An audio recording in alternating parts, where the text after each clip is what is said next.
जो जाति की राजनीति है, जो समाजवाद की राजनीति है, जो विपक्ष की राजनीति है, विपक्ष की राजनीति, परिवर्तन की राजनीति में कभी भी कोई सीधा रास्ता नहीं होता। लगातार उसमें तरक्की संभव नहीं है।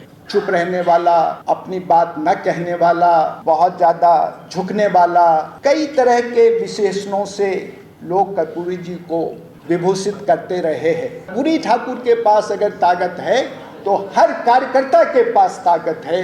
ये उनके लीडरशिप का राज था।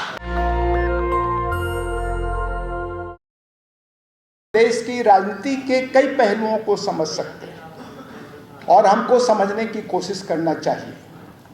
जो जाति की राजनीति है, जो समाजवाद की राजनीति है, जो विपक्ष की राजनीति है, इनके तमाम पहलुओं के बारे में कर्पूरी जी के माध्यम से हम बहुत कुछ सीख सकते हैं, बहुत कुछ समझ सकते हैं।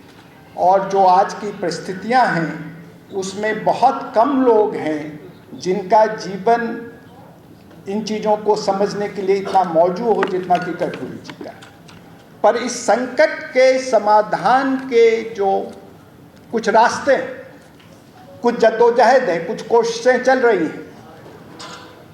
जो अभी 2 दिन बैठक हुई, जिसके कुछ प्रतिनिधि साथी हमारे बीच में मौजूद हैं, कम से कम पार्लियामेंट्री पॉलिटिक्स में इस क्राइसिस को निपटने के लिए जो औजार हमारे पास हैं, अपोजिशन पार्टीज़ का उस अलायंस के साथ ही यहाँ मौजूद हैं। इन सब की रोशनी में जो अपोजिशन यूनिटी की चुनौती, अगर हमें इस संकट का मुकाबला करना, जो एक सोशल मेजॉरिटी का अलायंस बनाने की ज़रूरत है, एक बहुजनों का, समाज के सभी समूहों का एक ऐसा गठजोड़ जो एक बहुमत का प्रतिनिधित्व कर सके, उसके बिना अगर ये अपोजिशन अलायंस बन भी जाता है, अगर इसके पीछे एक सोशल मेजॉरिटी का अलायंस नहीं होगा तो वो आगे नहीं बढ़ पाएगा। जो नेशनल एजेंडा की जरूरत है, अलग अलग पार्टियां एक साथ आएंगी, अलग अलग विचारधारा की पार्टियां एक साथ आएंगी। किसी भी एक पार्टी के एजेंडा को नेशनल एजेंडा नहीं बनाया जा सकता। वो पॉलिटिकली फिजिबल नहीं है, आइडियोलॉजिकली भी फिजिबल नहीं है। ऐसा एक एजेंडा बनाने की जरूरत होगी। हमको कई तरह के अभियानों, आंदोलनों और संघर्षों की जरूरत है और हमको नेतृत्व की भी जरूरत होगी। नेतृत्व का मतलब एक अवतार नहीं, मैंने एक बार कहा था, अवतारी की नहीं समझदारी की जरूरत है। अवतारियों से काम चलने वाला नहीं है, पर नेतृत्व की जरूरत तो है। विपक्ष की राजनीति, परिवर्तन की राजनीति में कभी भी कोई सीधा रास्ता नहीं होता है। लगातार उसमें तरक्की संभव नहीं है। आप आगे बढ़ते हैं, आप नीचे गिरते हैं, आप पीछे हटते हैं, लेकिन आप सफलता से भी सीखते हैं, असफलता से भी सीखते हैं। और वो अगर हम सीखने की कोशिश करेंगे तो कर्पूरी जी के पॉलिटिक्स में, कर्पूरी जी के व्यक्तित्व में हमको बहुत सारी सीखें इन सब चीज़ों के बारे में हमको मिल सकती है।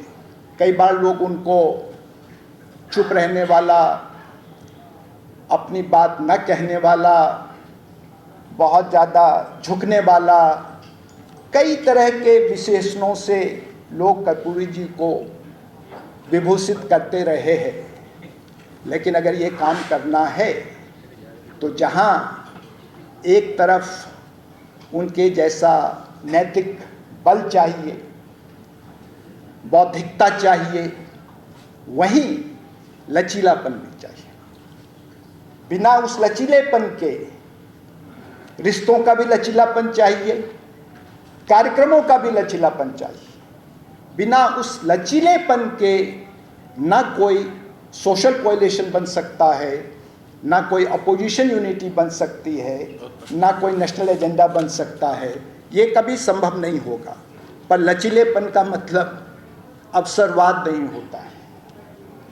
लचीलेपन का मतलब कई बार लोग समझते हैं कि वो अवसरवाद होना उसमें जरूरी है, उसमें अनैतिकता का होना जरूरी है, उसमें बेईमानी का होना जरूरी है।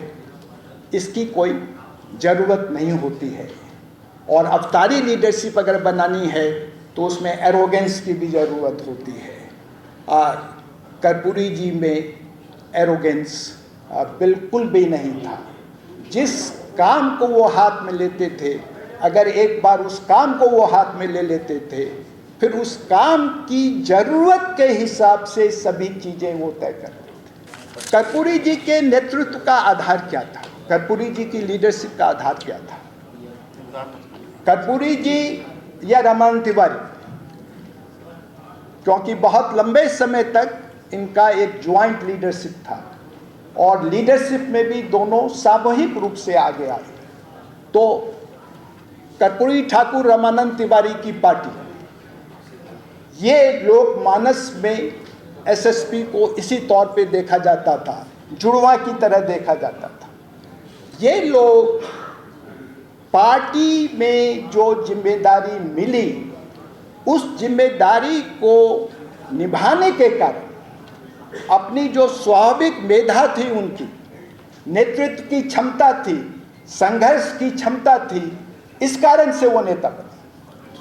और इसलिए ये बहुत ताज्जुब की बात है, कर्पूरी जी जिनके नेता थे वो ज़्यादातर लोग उनसे उम्र में बहुत छोटे नहीं थे, लेकिन फिर भी वो उनके नेता थे, क्योंकि सबको ये लगता था कि अगर